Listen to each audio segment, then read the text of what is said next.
Hi guys, welcome back to another video. It is Shamira, and in this video I wanted to share with you guys how you should study your ICD-10 book. I had got a few questions from you guys. Some of them were, do I read the book from front to back? Do I have to memorize all of the codes? Can we use our book on the exam? And of course, you're going to need your book for the exam. If you were to show up to the exam and you don't have any of your books, they probably would have you guys reschedule. There's no way you can take the exam without your books. So your ICD-10, your CPT, and your HCPCS book. Now, when it comes to HCPCS, you are only going to have 5 questions on your HCPCS book. So if you don't have it, I doubt they're going to tell you you can't sit for it. Sit for the exam. But your ICD-10 and your CPT book, those are books that you are absolutely going to need. So yes, you're going to need to bring your books. Do you have to memorize all the codes? No. I did a Google search and Wikipedia says that there are over 69,000 ICD-10-CM codes and over 3,800 or 3,900 procedure codes. So there's no way you're going to remember 69,000 codes plus 3,800 codes. So don't think you have to memorize codes. For coders that are more experienced, that have done this for years, yes, we memorize certain codes. Like for instance, hypertension is I-10. If you have a fever, it's like R50.9. So if you are experienced and you watch my videos and you see like, oh, okay, I know this code by heart, it's because I use that code very, very often, and I've been coding for over 5 years. So of course I'm going to memorize some of the codes, but you do not have to memorize any of the codes. What was my other question? Oh, do I need to read the book from front to back? You can if you have time to, want to read from front to back, but I would not recommend you read it from front to back because you really don't need to worry about or pay attention to the tabular list, which is like the alphabetic section. So your A, B, C, D, all the way through Z. You really don't need to focus on that because you don't know the cases that you are going to be questioned on the exam. So if you want to just like skim through and just see like the layout of the code, sure, but do you need to read every single diagnosis code? No, you do not. So we're going to get into what you guys should be doing with your ICD-10 books and how you guys can study them. So let's jump right into the video and we will begin. So the very first thing that you want to do with your ICD-10 book is just go through the first few couple pages and see what your book has, because every book is going to be different. So we have the contents, the preface, and then we have this very first section here, how to use ICD-10-CM Expert for Physicians. Now, my other book, my Decision Health ICD-10 book, this is the one that I absolutely love. But for somebody that is new to coding and is going to take the exam, I suggest you guys get the Optum 360, which is the one that I'm going to show you guys now. I know I rave about this book and I love it so much, but I feel like you get more information with Optum than you do with Decision Health. So my new coders, go with Optum 360 if you have not purchased your books yet. Here is the front again, in case you guys want to see what that looks like. You have the option to choose whatever ICD-10 book you want, and I really recommend the Optum 360. I haven't used any other publishers besides Decision Health and Optum, and I recommend you guys use the Optum one because it gives a lot of information. So in the very beginning, you want to read about how to use the ICD-10-CM. And this section here is going to be very helpful for you guys because obviously you're not going to know, you're new, especially if you're planning on doing this on your own. So open up your ICD-10 book and read through these sections thoroughly. Let me see what's on the next page. They tell you about some index notations and the meanings of those. And I believe on the next page, we get into the icons. So down here, they tell you about the icons that you'll see throughout the tabular list. and what they mean. So you definitely want to read through this and pretty much study this section. That way you get more familiar with what the icons mean and you start learning to code. So that is that section. And then this is the very end of the how to use ICD-10. So read through that if your book has it. If your book does not have it, just see what your book does have, because they should all have a section where they're telling you how to use it. And then the next thing is the updates for 2022. And they tell us the new codes that were added and the codes that were deleted. You really don't need to worry about added and deleted codes because I doubt they're going to question you on that, but that information is in this book. And then I have the conversion table. The ICD-10 conversion table is pretty much just letting you know what the previous codes were in this first column in 2021, and now your new 2022 books, the codes that you will be using because these codes are no longer active. So for example, I know this one right here, F32.9 is depression unspecified. I think it was actually like major depressive or depression or something disorder. And now they want us to use the F32.A. So that is what this table is, letting you know the previous code and then the new code starting October 1st, 2021. So that is that section. You don't really need to worry about that. I doubt it, but that is here. And then this section here is one of the reasons why I said to go with Opta. My Decision Health book does not have this. So this is 10 steps to correct coding. So they're going to basically explain to you, it's a total of 10 steps on how you correctly code your diagnosis code. So you will start with identify the reason for the visit or the encounter. Are there signs and symptoms? Is there actual diagnosis code or a condition that the patient has? You will look for that information in the provider's documentation. And then after selecting the reason for the encounter, consult the alphabetic index, which is this section here. So this is your alphabetic index. And then it says locate the main term entry. And then you want to scan the subterm entries. And I wanted to show you guys an example so you understand that. I'm going to go to page 57 because I had an example for you guys. Okay, so let's say the patient had cleft lip. So you see that it says cleft here, and they said that's the main term. But now they want you to use look at the subterm entries. And here is what they're talking about. So when it gets indented and you see that they have different terms here. So we said cleft and then lip, and then it also goes even further for unilateral, meaning one of them, or if it's both lips, you would use bilateral. And this is what they mean by look for these sub entries. So I'm gonna flip back and hopefully I didn't lose my page where I was. And I did. Okay.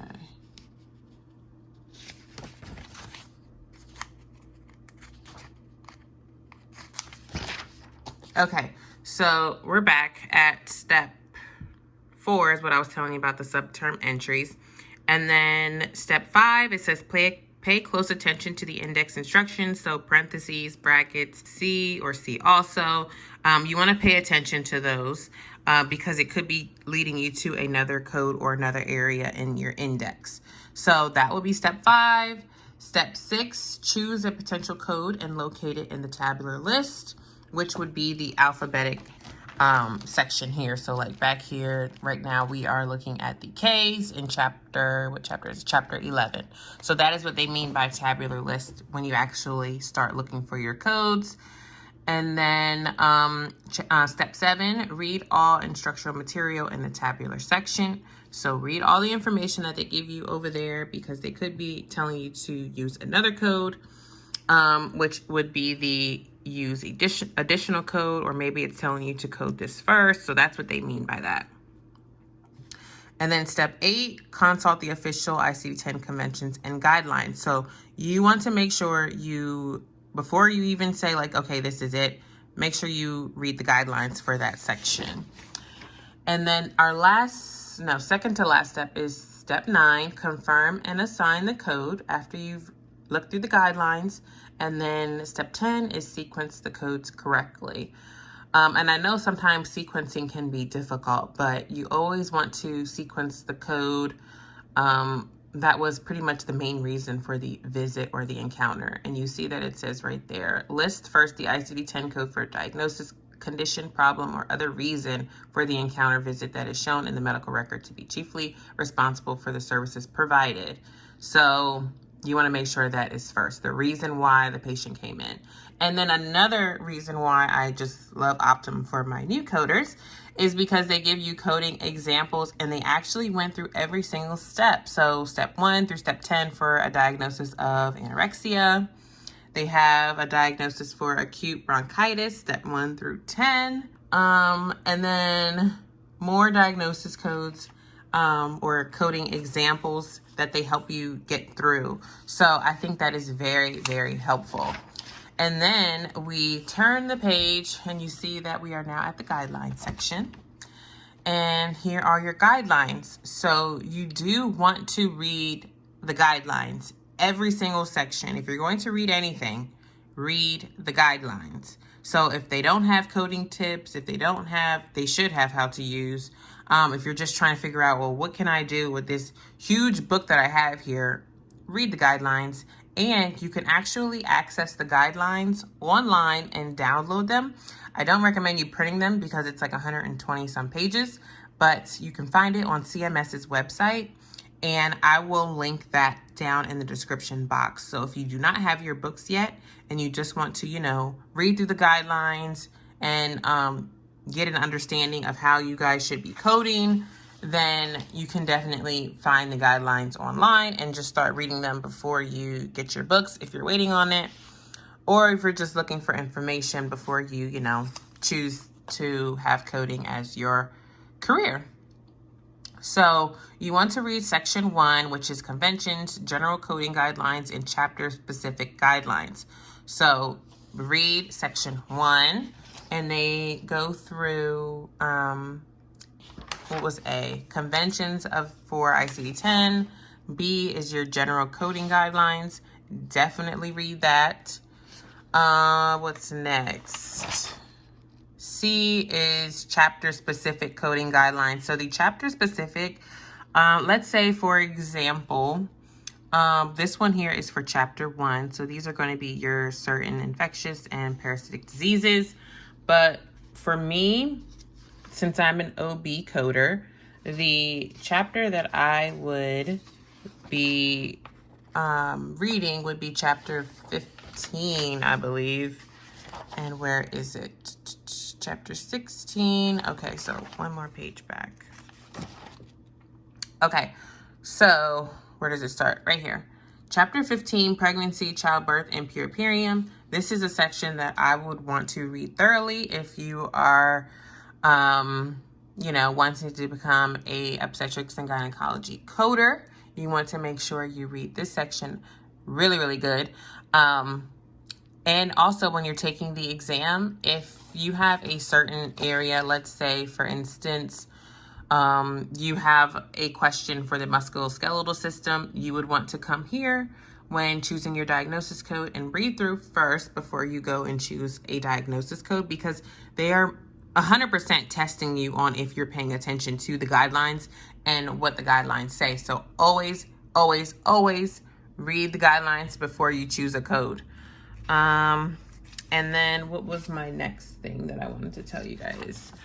Let me go to the next section after this one. Is it section 2? Okay, yes, section 2 is selection of principal diagnosis codes. So you want to make sure you read through that so you know which code should be your first listed diagnosis. Section 3 is reporting additional diagnosis codes. And then section 4 is the diagnostic coding and reporting guidelines for outpatient services. And that is the last section for the guidelines section. So I'm not sure why online it's like 120 some pages, because in your ICD-10 book, it's actually maybe like 20. Okay, right here it says it's about 33 pages long. So yeah, I don't know why online it's like 120 some pages, but we went through the guidelines. And then the next section that I want you guys to pay attention to is the back of your book. You want to go in the back to see what your ICD-10 book offers. So I'm just going to flip back there. I can't do it with one hand, so hang on.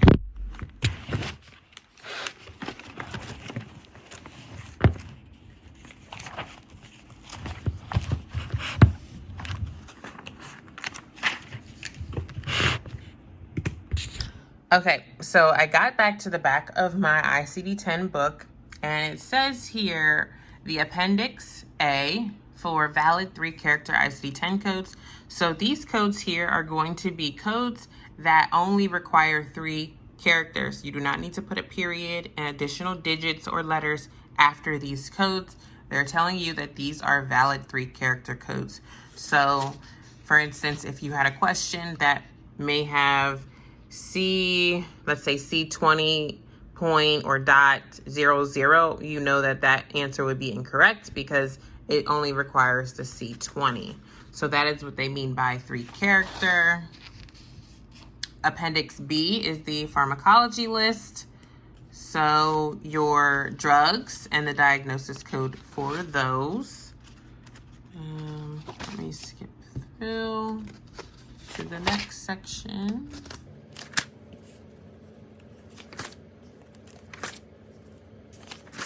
Okay, and then Appendix C is Z codes for long-term drug use with associated drugs. So this will be very helpful if you guys have a case where they tell you about a specific drug.